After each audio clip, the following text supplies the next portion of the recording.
এই যে আমার পেঁয়াজটা বাদামি কালার হয়ে গেছে। এখন এটাকে আমি তুলে ফেলতেছি।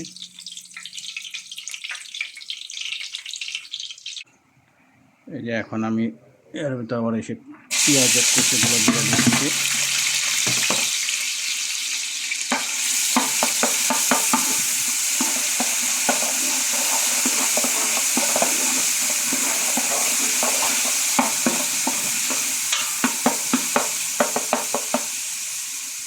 এটার এখন একটু মনে করেন যে হালকা মশলা টশলা দিয়ে একটু পেঁয়াজটারে মশলা ভুনা করে নেব।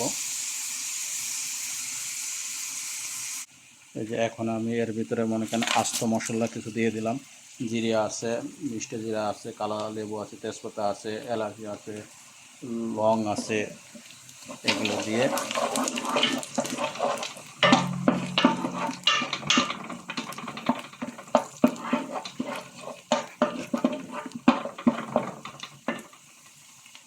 এই যে আমি এখন আবার একটু আদা পেস্ট করে দিয়ে দিলাম।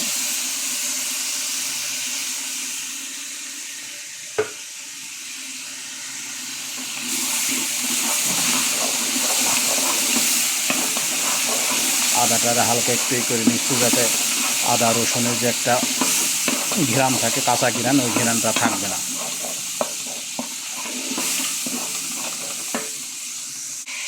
এই যে আমি এখন টমেটোর পেস্ট, মশলা এগুলো অ্যাড করতেছি। এখন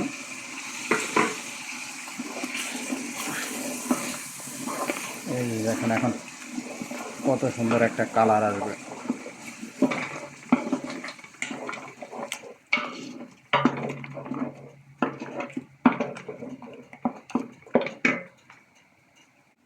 এই যে দেখেন আমি মুরগিটারে হালকা একটু ওভেনে দিয়ে একটু পোড়ায় নিয়েছি।